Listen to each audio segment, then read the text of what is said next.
Welcome to Ryan's Leadership Lessons podcast. I'm your host, Ryan Stemen. Thank you for joining us.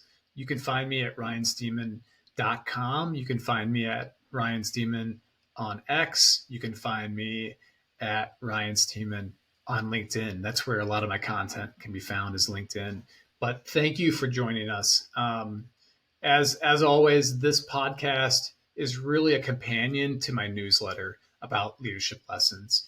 In today's lesson, we're going to talk about planting the seed for future leaders, right? All of us as leaders, whether we're at the lowest rung on the totem pole within a large corporation or at the lowest rung of a nonprofit, or we're a teacher in a classroom, or we're a coach, we're all leaders of some kind leading other people. And really your leadership is monumental to other leaders, and you are seen and looked up by others to how you should be a leader. You are an example as a leader. So this episode is going to talk about leading by example and also planting the seed for future leaders, because the next generation needs to see how leadership is done. And I think so much of our society, when we look at politics, when we look at business, when we look at sports, we see some bad actors, right? We see some bad leaders out there that are really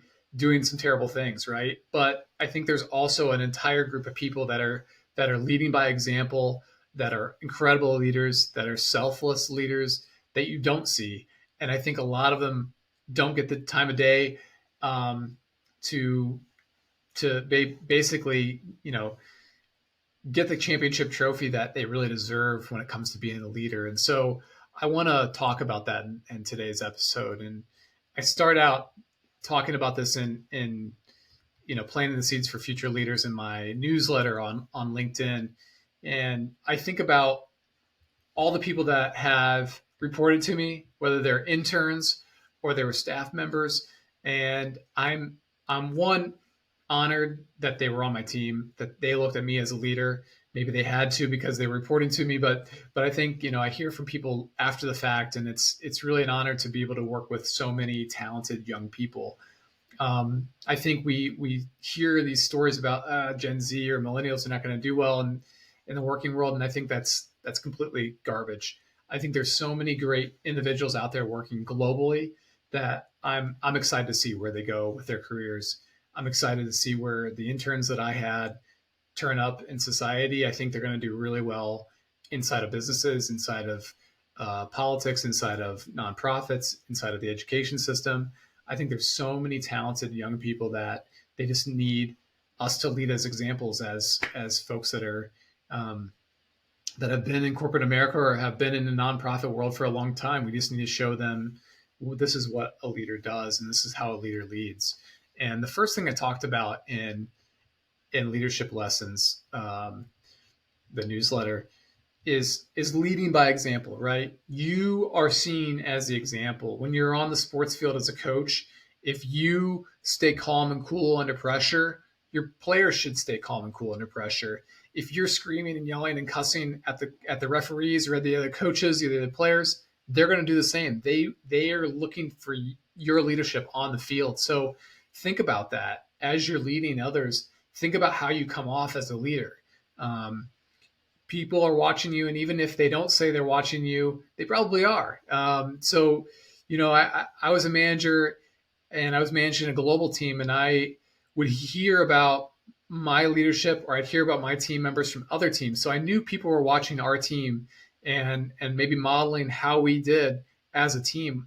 And I thought it was super important to come across as professional, as courteous, as kind, as competent, as communicative as we could as a team, because I knew that other people were watching us. So lead by example. Number two, provide mentorship. So many younger people, and I would just say in general, so many employees are looking for that mentorship. There's a lot of employees out there that say, I don't have a mentor. No one's ever spent the time to teach me, to help me, to train me, to help me grow as an individual. And the next wave of leaders are in school today. They're in college today. They're in internships today. They just started in their first jobs. So think about that. Take some time to help those individuals. Take them out to lunch, take them out for a coffee, talk to them, start to mentor them, ask if they need help, you know, putting things together mentally. I try to check in on some of my old colleagues and my old coworkers to see how they're doing, because even though they're not reporting to me anymore, I want to see them be successful.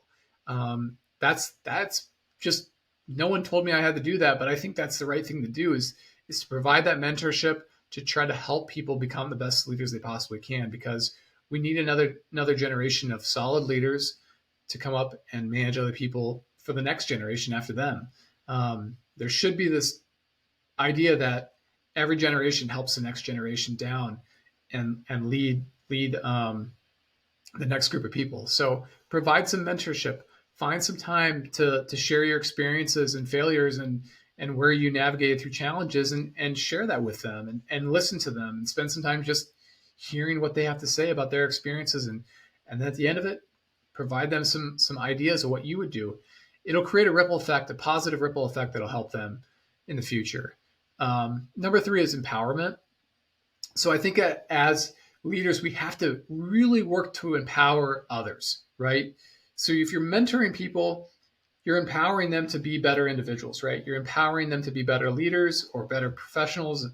Let's say I'm an accountant and I'm mentoring another accountant. You're trying to encourage and empower that person to be better at their job and eventually be in a leadership role as an accountant, maybe in an accounting firm, maybe in a corporate environment, maybe in a nonprofit environment. You're encouraging those people to become better versions of themselves. So you want to encourage autonomy.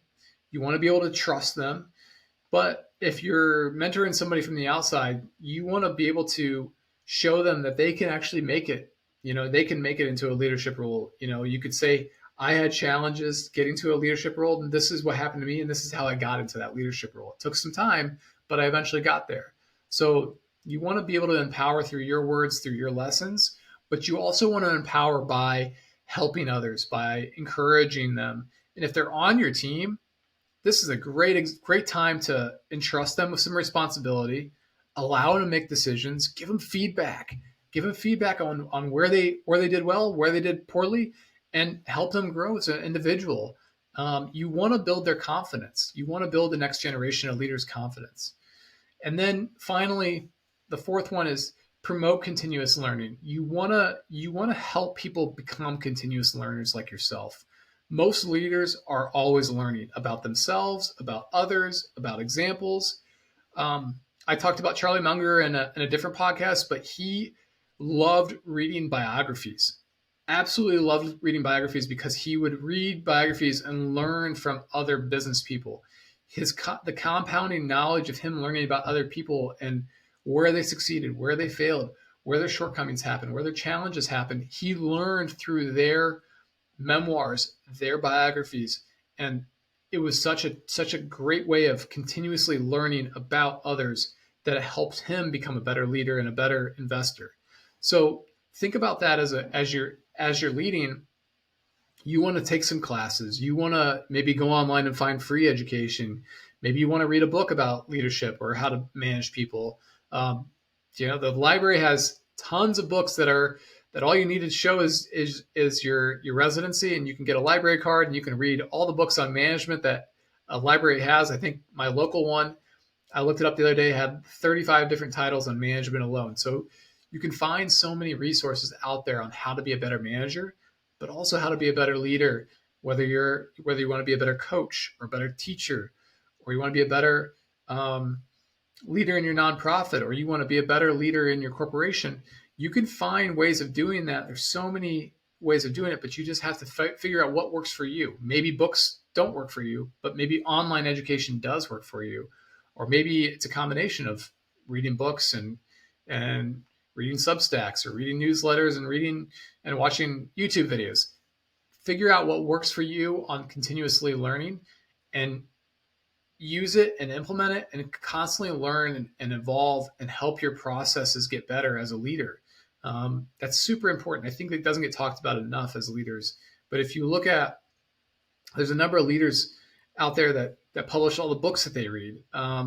Cleveland State's university president, she just started posting all the books she's reading this summer. So, most leaders out there are learning continuously, whether they talk about it publicly or not. Most of them are continuing to learn and hone their skills and get better at being leaders. But this is an opportunity. I think that's the thing I really want to come across. This is an opportunity for anybody who is a leader, whether you're the head of a nonprofit board or you are starting out in your first job as a manager, managing people. This is an opportunity for you to show how good of a leader you are and how great of an example you are to others. And it's a chance to showcase your abilities. And more importantly, it's your chance to help develop the next wave of leaders that are going to come up in society. And trust me, if you do a great job of being a leader, people are going to tell you you're going to feel such a sense of accomplishment by seeing other people become and raise up the ranks into leadership roles themselves, all because you help them. And there's no better feeling than that.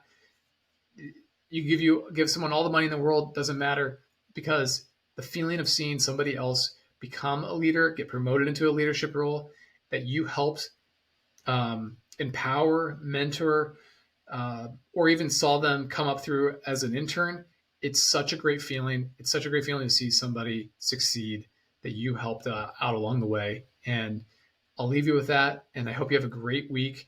And thank you again for listening to Ryan's Leadership Lessons podcast. This is a companion to my newsletter that you can find on Substack and on LinkedIn. I'm publishing them on both platforms right now, so you can find them on both. Again, you can find me at Ryan Stemen on Twitter. You can find me at Ryan Stemen on LinkedIn. You can find my website at ryanstemen.com. There's plenty of free blog posts that I've written about my business lessons, and then also my leadership lessons. And then there's a few things about running and some miscellaneous blog posts to read. So enjoy them. And I really appreciate your time and your attention today. Have a great day, and hopefully you continue to listen to the podcast.